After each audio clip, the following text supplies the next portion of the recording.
అన్నా నీ గురించి మెసేజ్ వచ్చింది. ఏమని వచ్చిందిరా? పీ ఫర్ పొరమోకు, ఈ ఫర్ ఎద్దు, tea for thief, E for enemy, R for rowdy. ఎవరు పంపింది? సెకండరీ అశోక్ అన్న. అశోక్ ఎక్కడ వాడు? ఇక్కడే ఉన్నాడన్నా. నువ్వేనా అశోక్ అంటే? ఏమన్నా మెసేజ్ పంపా? ఎవరు వసంత్ అంటే?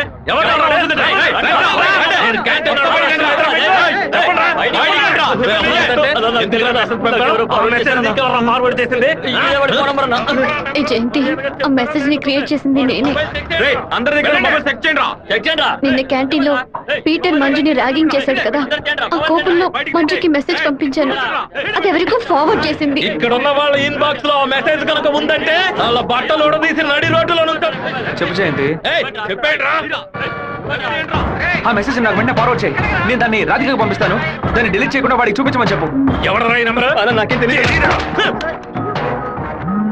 ఎవడరా నీకు పంపింది? శివ పంపించాడు. డిలీట్ చేయొద్దు. ఎవడు శివ? మెసేజ్ పంపించిందన్నా. ఉమా ఎవర్రా ఉమా? రేయ్ దీని మొబైల్ చెక్ చేయరా. పంపించింది మంజు అన్న. ఏయ్ ఎవరు పంపారా నీకు? రాధిక. అసలు మెసేజ్ నీకు ఎవరు పంపారా? ఫార్వర్డ్ మెసేజ్ ఎవరో నాకు తెలీదు. 9842465567 ఎవరి నంబర్ ఇది? నాకు తెలీదు. ఎవరి నంబర్ ఇది? బాస్ నేనే బాస్. నేనే ఆ మెసేజ్ క్రియేట్ చేశాను. రేయ్ మీరందరూ వెళ్ళండి. వెళ్ళండి క్లాసులకు వెళ్ళండి. ఉండు రా, నువ్వు వెళ్ళు.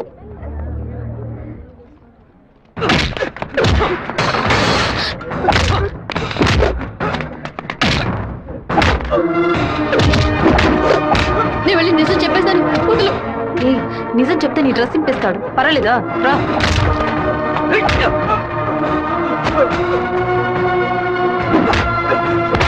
పీటర్ ఆగు. పీటర్ నా మాట విను. అసలు ఇదెవడో తెలుసా నీకు? నువ్వే మాట్లాడుకో, నాదే తప్పు. జరుగుతుందని చెప్తున్నాను కదా. తీసుకుపోరా ముందు ఇక్కడ రారా శివ రా.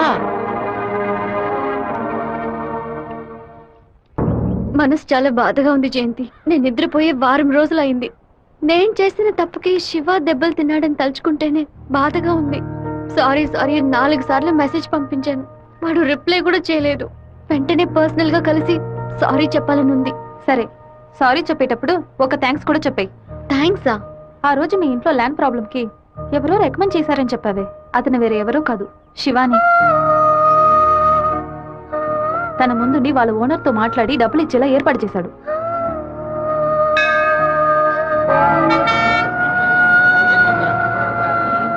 రాధిక నమశివాయ నమశివాయ నమశివాయ.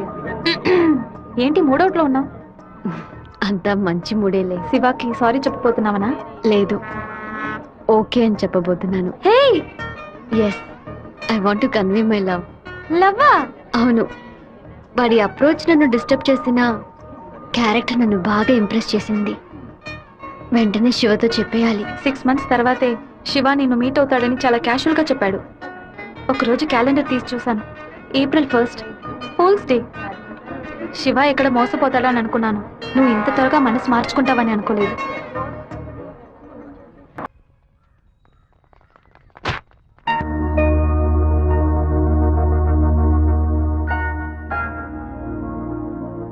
విఘ్నేశ్వరుని చూసి నవ్వుతున్నాడేంటి? ఓ అయ్యో అమ్మా, జాగ్రత్తగా రావచ్చు కదా. కావాలని పడ్డాను. April fool. పోవే మోహన్ చూడు, ముఖ్యమైన పని మీద బయటకు వెళ్తుంటే ఇలా ఫోన్ చేసావంటే. అది కాదన్నయ్య, ఏప్రిల్ 1వ తారీఖున ఒకసారి మోసపోతే మళ్ళీ మోసపోరని అంటారు. నువ్వు వెళ్లే పని తప్పకుండా సక్సెస్ అవుతుంది. అన్నయ్య ఆల్ ది బెస్ట్. రే చిట్టి, అన్నయ్య వదిన చూడడానికి వెళ్తున్నాను. వదిన ఓకే చెప్పాలని మీ బాస్ భైరవుని కోరుకో. ఏంటో చూస్తున్నావు, నీకు త్వరలో పెళ్లి చేస్తానులే. ఏంటి బాబు నువ్వు దీనికి నీకేనయ్యా ఎవరు పిల్లనివ్వరు?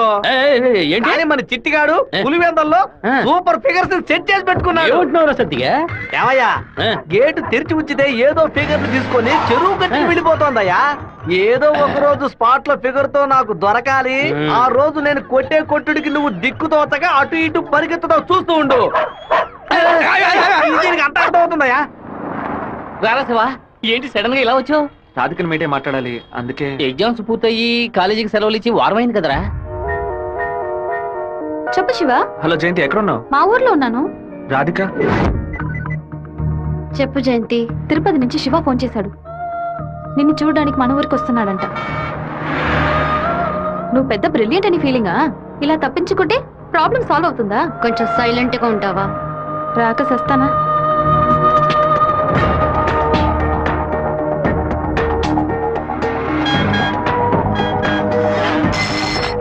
హలో.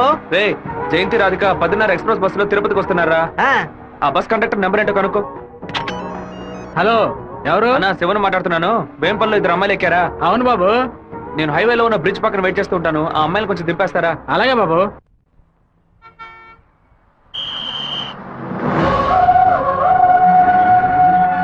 అమ్మా, శివగారు మీకోసం చాలాసేపటి నుంచి ఎదురు చూస్తున్నారమ్మా. కొంచెం దిగండి అమ్మా. అమ్మా, మీరు దిగితేనే బస్సు బయలుదేరుతుంది.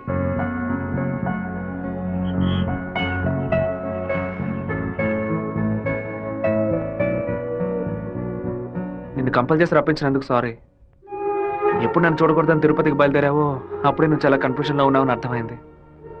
ఏదైనా సరే నీ మనసులో ఉంది చెప్పు రాధిక. ఇంకో 6 నెలల తర్వాత రా అని చెప్పినా పర్వాలేదు, నేను వెయిట్ చేయడానికి సిద్ధంగా ఉన్నాను. ఎప్పుడైతే నువ్వు నా కోసం దెబ్బలు తిన్నావో అప్పుడు నాలో ఏర్పడిన గిల్టీ ఫీలింగ్ వల్ల నీ మీద ప్రేమ పుట్టింది. ఆ ప్రేమ నా మనసు నిండా నిండిపోయింది. కానీ ఆ రోజు కాలేజీలో జరిగిన గొడవలో నువ్వు వాళ్ళని కొట్టిన ప్రతి ఒక్క దెబ్బ నా మనసుని గాయపరిచింది. మీ నాన్న అంతమందిని వేసుకుని కత్తిలతో రావడం చూసి నేను భయపడిపోయాను. నువ్వు నలుగురిని నరికేసి జైలుకి పోయిన విషయాన్ని ఎప్పుడైతే నేను పేపర్లో చూశానో నా తల మీద పిడుగు పడినట్టయింది. నాలోని ప్రేమని దాచుకోలేక మర్చిపోలేక నాలోనే ఉంచుకుని బతుకుతున్నాను. నువ్వు చెప్పేది చాలా తమాషాగా ఉంది. నేను ఏ గొడవకి వెళ్ళకూడదని నన్ను మా నాన్న తిరుపతికి పంపించారు. కానీ ఆ రోజు కాలేజీలో ప్రొఫెసర్ని అవమానిస్తుంటే చూస్తూ ఊరుకోలేకపోయాను. ప్రపంచంలోనే దారుణమైన విషయం ఒక వ్యక్తి తన భార్య ముందు అవమానపడ్డమే. అందుకే ఎదిరించాను. తిరుపతిలో నేను నలుగురిని నరకపోతే ఆ నలుగురు కలిసి నన్ను నరికేసేవాళ్ళు. ఓ చిన్న పిల్లి కూడా దానికి ఏదైనా సమస్య వస్తే ఎదిరిస్తుంది. నా ప్రాణాన్ని కాపాడుకోవాలని ఆశ నాకుండదా? ఈ వివరాలన్నీ మా అమ్మతో నేను చెప్పలేను. దానికి నన్నేం చేయమంటావు? నువ్వు మంచివాడివే, కానీ నువ్వు ఉండే చోటే మంచిది కాదు. అర్థం కాలేదే. అన్నిటినీ వదిలేసి వచ్చాయి. నేను నిన్ను అన్నిటినీ అంటే మా అమ్మ నాన్నలనా, నా తోడబుట్టిన చెల్లెలనా, సొంత వాళ్ళనా, బంధువులందరినీనా, పుట్టి పెరిగిన ఊరునా, లేకపోతే కొలిచే కులదైవాన్నా? ఎవరిని వదిలి రమ్మంటావు? అది కాదు మీ నాన్న. మా నాన్న గురించి ఏమైనా మాట్లాడావో? ఆయన గురించి నీకేమైనా తెలుసా? జాతరలో మందు కొట్టి గొడవ పడి పచారీ కొట్లో వాదించుకొని టీ కొట్లో కొట్టుకొని చెరువు గట్టిన మర్డర్ అయి పోలీసులు 6 నెలలు ఎంక్వైరీ చేసి 2 ఏళ్ల తర్వాత కోర్టు తీర్పిస్తే 5 ఏళ్లు జైల్లోకి వెళ్ళి కూర్చుంటారు. వాళ్ళ కుటుంబం నడి రోడ్డున పడుతుంది. కానీ ఎప్పుడు గొడవ అవుతుందో అప్పుడే వాళ్ళని పిలిచి ఎంక్వైరీ చేసి 2 పీకి వాళ్ళిద్దరిని కలిపి బుద్ధిగా ఉండండి అని చెప్పి ఆ 2 కుటుంబాన్ని ఏ ప్రతిఫలం ఆశించకుండా కాపాడేవారనే మా నాన్న. చేత కట్టిపట్టిన ప్రతివాడు చెడ్డవాడంటే వీరభద్రస్వామి, ఛత్రపతి శివాజీ, కృష్ణదేవరాయలు, ప్రతాపరుద్రుడు వీళ్ళందరూ చెడ్డవాళ్ళ? కోపిష్టి కత్తి పడితేనే అది తప్పు, కాపలవాడు పడితే తప్పు కాదు. ప్రేమ కోసం ఏదేదో వదిలేసి రమ్మంటారు. కన్న తల్లిదండ్రులను వదిలేసి రమ్మన్న మొదట అమ్మాయివి నువ్వేనే. ఒకే గూట్లో ఉంటేనే అది కుటుంబం, 2 విడిగా ఉంటే అది నరకంతో సమానం. నీకు మీ అమ్మ ఎంత ముఖ్యమో నాకు మా నాన్న అంతకంటే ముఖ్యం. నిన్ను ప్రేమించిన పాపానికి ఏం చేయకుండా వెళ్ళిపోతున్నాను. ఇదే మాట ఇంకెవరైనా అనుంటే అక్కడే నరికి పాతేసేవాడిని. నన్ను అవాయిడ్ చేయడానికి నువ్వు వేరే ఏ కారణం చెప్పినా జీవితాంతం నిన్ను తలుచుకుంటూ ఉండిపోయేవాడిని. కానీ ఎప్పుడు మా నాన్ననో కారణంగా చెప్పావు, ఈ క్షణం నుంచి నేను మర్చిపోతున్నానే.